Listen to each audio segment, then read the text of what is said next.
90% of all ranked fights are usually box fights, but a lot of people still struggle to take the right peaks and end fights quickly. So today I'm going to be going in depth into box fighting and teaching all of you some of the best ways to win more fights. So if you guys do enjoy, make sure that you guys are subscribed. I want to hit 20k by 2025. But with that out of the way, let's get into the video.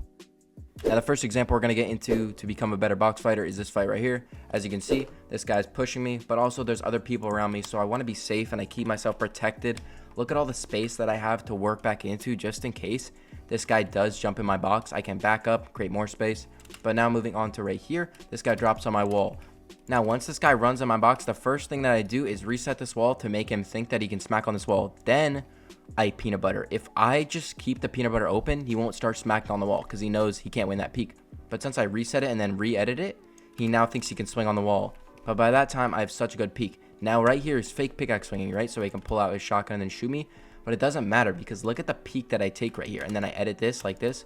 Notice how I'm editing from a safe position so that I can't get shot, right? If I'm out here editing on this guy, he can shoot me in the back, right? But since I'm back here, he doesn't have an angle on me. See how his crosshair can't line up with me? Can't hit me. And also notice I place a cone above him to get piece control on him. That way he can't even get out of this box if he tries to jump up. So that means that he's basically stuck here. Now once we get in this spot, I'm able to crack him from this place, and then I'm going to reset the wall. Because if he just keeps running at me, he can just like hit me like 4 times with that stupid new shotgun and kill me. So I just keep holding the wall, and notice how I take a peanut butter edit from a completely protected angle.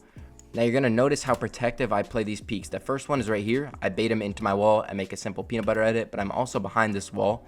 So that when he's looking at me, I'll show you guys from his POV, he can't see me at all. See right here. And even if he does shoot me like here, look how much damage I took. I've only taken 30 damage. So when you're taking these protective peaks, you barely take any damage while you can do damage. That's the key to these fights. Then I make another peanut butter edit from a right hand peak, and then I'm able to finish off that kill. Also, another few quick things to note. First off, I have a roof over my head. This means that when I jump in the air, notice how I bonk my head when I shoot. That means that it throws me down quicker than, like, let's say this guy. Look how he's jumping up in the air and he's getting held up in the air, and that makes him stall for longer, and that means you're more of a target. Alright, so this next fight we're going to get into, we're going to actually talk about window edits. Now, I think it's important to know that you shouldn't just be doing peanut butter edits. You should be doing different edits based on the situation you're given. This guy right here, I'm hit him for a little bit, like 22 damage. Nothing special, but I'm going to jump up, give myself that high wall advantage. That blocks him off so that he can't run up quickly. Then I notice he's going right for this ramp. He tries to flip it. Not good for him. I have now full pieced him. See, I read his body language. I know he's going at right. If he was looking left, I would look left and then block off that wall. So I block him off. Then I stay at this protective angle and I swing and steal this without being seen. Notice how he can't see me right here. From his angle, he literally cannot see me. All he can see is my gun sticking out. That's it. He can't see anything. Now, obviously, once I steal that window, I'm able to get a good shot right here, crack him. He's super weak now and I can spray him. I try and block off, steal the wall. Doesn't work out. He gets up. But notice how I read his body language and I know he's going up and I try and predict that. And then I realize he's stuck on this ramp again, and I'm going to do a very, very simple trick where I carry my momentum into the wall. I talked about this in my previous video. If you want to check that out, that's cool. But I go up to this wall and notice how I'm carrying my momentum. As I'm swinging and taking my second swing, I move into the wall. This means that I always will phase through even if he tries to hold it. And I also get a wall and a cone above him. That means that he can't double edit out. Notice how he tries to run out this way. Most people, when they get in a situation like this, they either back up or they run out left. This guy did exactly that.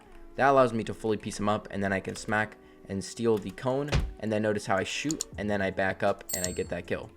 Also, if you guys are enjoying this content so far, go check out my community. It is free. In this community, you could have the chance of 1v1ing me. Also, I shout out people every single day. Here's today's. So if this does interest you, go into the link in the description. Go check it out, and let's get back into the video. Alright, so the next box fight we're going to get into is actually me at a huge disadvantage. Right here, I'm going to speed it up really quickly just so you guys understand what happens. Me and this guy try and go for a trade. He ends up winning the trade. I get cracked, right? So I'm obviously have a health disadvantage. This guy is over 100. That means that I'm obviously weak and I need to create space. So I create a bunch of space. Notice how I don't sit in that same box. I go over, give myself a bunch of space so I have time to heal and just think while this guy comes over to me. Now, once this guy is on my wall, I try to do a wall reset just to see if he goes for it. He swings the wall and he steals it, which is okay. We can reset from this.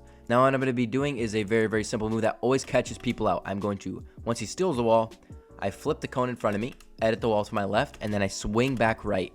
This means that the person is baited into thinking that he still has an advantage, and then I swing back on him and I pick up a kill. Notice how once this guy steals this wall, he gets baited in, because look, he thinks I'm running away, but then I turn my body and I start to face him as I'm running away, and he doesn't have anything reloaded, and that means that once he swaps to his guns and tries to shoot, he has to reload, and then I can get 2 shots off without taking any damage and then picking up the kill and the siphon. So now I want to get into a different situation, and it's actually grabbing walls from a block away. I think it's very important to understand that you can claim walls from an entire box away. Like, now to start out this fight, I'm going to do a very simple fake pickaxe swing. I've covered this before as well, and then I just reset the wall, and then I edit on him to see if he'll go for it, but he goes back into his box. Smart play. But I steal this wall purposefully so that I can make a window edit. Notice how I'm not making a peanut butter, because then he could like shoot my toes or get a good angle on me. Now once I do steal this wall, it's very important that you have cones in your box. It won't work unless you have a cone in your box, because for some reason it just doesn't let you grab the wall. Notice how I steal this wall from a box away. Look how I'm a full box away and I grab the wall, and then I hold up my map and I edit. This is a very good trick you guys need to know. Notice how when I edit though, I swing back to my left, because if I just stand here, you can just shoot me in the face and I die. Make sure you swing left, and then I pop back out, crack him, I stay hugged to the wall, able to spray him, and then pick up a kill from a box away. So make sure that you guys are learning how to do this. Again, I always recommend turtle box fights because it's just the best creative map for doing so. Another thing I want to talk about is throwing ramps in people's faces. When you're in this situation, when you're on somebody's wall or just trying to steal a wall, you need to understand that most of the time the other person is going to get the wall if you have high ping or something like that. So instead of going for the wall, throw a ramp in their face. Like in this example, I throw a ramp instead of a wall. This forces him out of that box, and I predict his movement, and I steal the wall before he can grab it, and then I edit on him and I put him in a cone, pokeball him, and then I can just edit on him and kill him. Also, with this update, they added brooms. So obviously there used to be a meta where you can jump his people's box with this. Now I'm going to show you a good example and a bad example of when not to do it. In this example, this is what you don't want to do. I have max health. There's no point in jumping in this scenario because you're just putting yourself in a 50-50. Like this guy, for example, look, he just jumps in when I'm at max health. That means that I can always get the first shot off, and I can always do damage before him, and that means that I can always get the first shot off and always win that fight. When someone armor walls themselves off like this, you can actually go through with a broom with an armored wall. I don't know if you know this, but you can. So you could literally just go up to a wall and broom in like this guy does, and then you can literally just pick up kills. So make sure that you guys are timing the brooming right and not just going into somebody's box when you don't have an advantage. Now really quickly, I'm just going to show you an example of what I mean. With the broom, when you cancel your broom, like this guy right here in a 1v1 scenario, when you cancel it, you get into this weird mode where you can't really have any items out. You're going to notice when this guy's falling, look, he's going to pull out his shotgun, but then there's nothing in his hand. This is a really weird bug, but it happens when you're in the air and if you pull out your gun too fast. And if that does happen, you're going to be sitting ducks for a long time. And when this guy does fall, notice how he has nothing in his hand, and that means that I can always get the first shot off. That's why I literally don't even build, and I know that I can just pick up a win. So make sure that you guys don't do that. Now that is going to wrap up this video, and if you want to see how to hit Unreal rank or improve as a fighter, go check out these videos right here, and I'm out. Peace.